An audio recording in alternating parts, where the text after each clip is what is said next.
So what do you do when you go on travels, on jobs, on vacation, and you can't carry your laptop, your MacBook with you due to space constraint? I'm pretty sure every one of us has a tablet these days.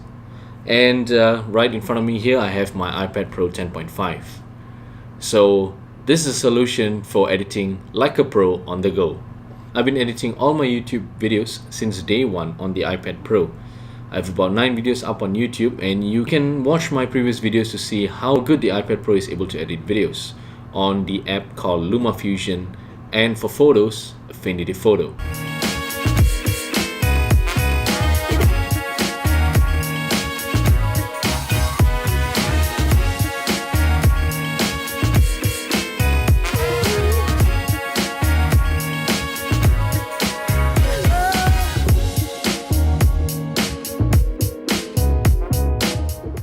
Now these two apps are about 80 ringgit each.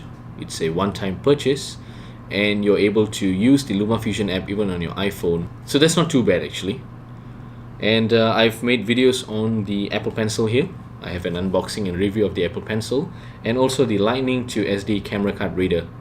So I have reviews on both of these devices, which you can check it out by clicking up in the link above here. So let's not waste any more time. Let's talk about editing photos and videos on the iPad Pro. Today let's talk about the LumaFusion app by LumaTouch. So as you can see here, the timeline is pretty simple. You just have to choose from the photos. You can go into the photo subsection, and under videos you can choose the kind of videos that you want to import into your timeline, and all you have to do is drag it into your timeline and it's there. So you can scrub it around with your Apple Pencil as such, left and right, and you can actually add tracks, remove tracks, put in audio. You can crop them just by double tapping it. You can actually adjust your frame and fit all your transitions in and out. You can adjust the speed of how fast you want your clips to go. You can actually do 1080p at 120 frames per second, 240 frames per second, slow-mo on the app itself. You can adjust the audio of the app, and even the color and effects. So you can just choose one of the presets, and when you select them, it gives you a bunch of settings which you can then alter to make your video the way you want it. So you got your brightness, contrast, vibrance, even up to red, green and blue sliders. You can adjust the look of your video to your preference. You can even have the gamma setting, and one up from there you can even add in LUTs to your videos to make it look filmic, can make it look vibrant, poppy, and thereafter you can adjust the blending of that specific LUT to either increase or reduce the effect. You can also add transitions. You can add special effects like vignetting and subtle big dot stripes and so forth. You can add Gaussian blur. You can add a zoom effect. You can sharpen, you can unsharpen your video. You can put swirls in, and you can even do chroma key to the videos nowadays on the LumaFusion app. So for the audio side of things, if you were to double tap into audio, you basically just have a bunch of filters where you can add to your video or add to your audio, and that alters the way your audio sounds. Also, the other neat trick that you can put in is audio ducking. So it makes it very simple. If you have an interview, or if you have me speaking like this right now, and if I want to put in a background music, all I have to do is take my music as auto ducking and the audio for the video as master, and that will duck in and out automatically, all done on the app without any input from you. So that's actually pretty simple. So now of course this app is not going to be Premiere Pro or Final Cut. You're not going to get any vectors for adjusting your color accuracy, nor any of histograms for you to see how your video looks. Everything is based on your eye and the way you look at your video and your preference. It'll take time to get used to it, but then again, I think there is no other better app to edit videos on the go, just like LumaFusion. Do watch my other videos to see how the app or how the iPad Pro is able to edit all these videos.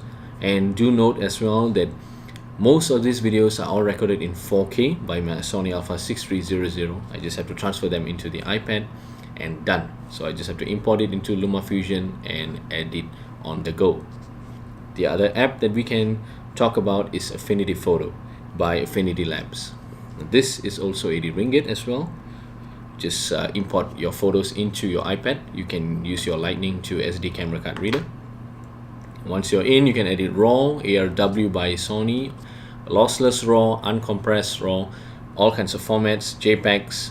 And once you're in, just choose your file, and you got multiple selections at your disposal. So you can actually do the selection tool. You can actually choose filters, layers. You can put in effects such as brightness, contrast. You can adjust the vibrance of your photos. And for filters, you got all kinds of filters, from depth of blur to detect edges. You can even have your Gaussian blur. You can actually have haze removal, which is a pretty nifty tool for removing haze, especially when it's winter right now. Your photos would look all foggier. You can actually clear up the haze. It works kind of well. You even have brushes. You even have brush selections to paint out artifacts, paint out images or objects in your photos which you don't want, and that is pretty simple. It works quite well. You can cut out your image, you can change your background to it, you can do quite a lot of things with Affinity Photo. It's basically a mobile Photoshop at your disposal anytime. You can even have tone mapping, which you can then adjust your tone. You can even adjust your photos to look at a particular way, a particular artistic style. So we just click go back and it saves everything. Now, why did I decide to pay 80 ringgit for these apps? Because free apps like iMovie and Adobe Lightroom have their limits.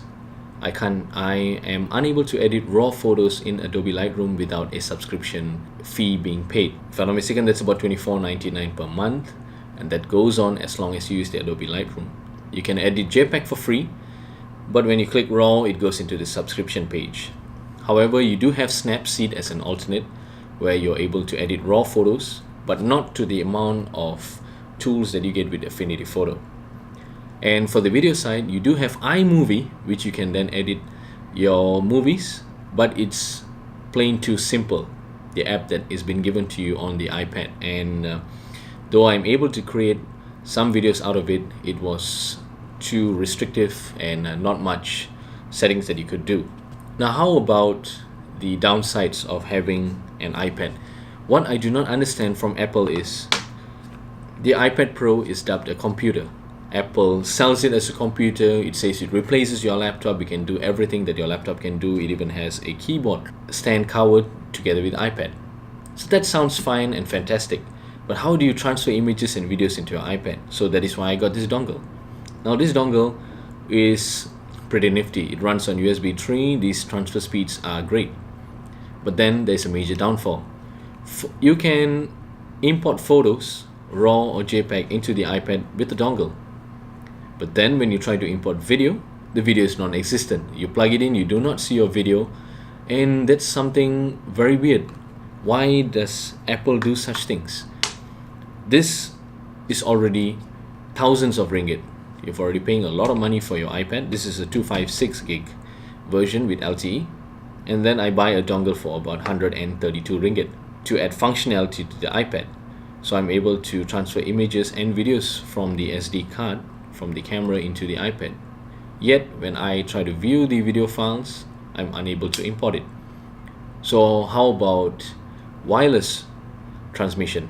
As good as the Sony Play Memories Online app is, it still has its limitation. I'm unable to transfer 4K videos and 1080p videos over the air. So what if I connect the camera straight into the iPad? Even that has a limitation. When I'm transferring big files, the connection sometimes just drops. The video files stop transferring, or it just says the device requires too much power and it disconnects, or the device is incompatible. So how am I supposed to get my things onto the iPad? And this is where the major downfall, the major disadvantage is of using an iPad. So right now, even if I record everything on my camera at 4K or 1080p, I've got to wait till I go back home, turn on my computer, transfer all images into my computer, and from the computer transfer them into the iPad for me to take it into my travels, into my business, where I'm able to edit on the go, and then wait till I come back home, get the video out into the PC, and then upload it into YouTube. So it's a bit of a tedious process. But then again, if you're unable to carry your laptop or your PC on the go, I think this is still the best solution. A laptop is just going to be very heavy. Even a MacBook Pro as thin and as light as Apple is advertising, it's still heavy. This, on the other hand, is super light, is super thin, doesn't take much space on your bag, and it lasts up to 10 hours. You can just charge it, it's quite reliable, and it's well built. The processing power of the iPad Pro, especially the 10.5 inch with the A10 Fusion X chip, is pretty excellent. There's also another downside though. Just because this iPad has only 4 gigs of RAM, sometimes when you load up a lot of effects and a lot of adjustments to your clip in LumaFusion, you got to give it time for it to buffer on the timeline before you're able to view in real time all the adjustments that you've made before you can actually export it out into your photo roll. And you got quite a lot of settings. You can actually export files out at 4K, 2.7K, right down to the standard definition versions at variable bit rates up to 8 megabits per second all the way up to 100 megabits per second. So files can vary based on your preference. Natively, I export at either 1080p, or if I'm recording footages at 4K, I'll just export it to 2.7K at 12 megabits per second, and that aids in uploading faster on YouTube, and also it becomes clearer when you watch a 2.7K video on a 1080p or 720p screen or 2K screens for phones like the Note 8. If you found this video useful, please do give me a like and a subscribe. Stay tuned for more videos.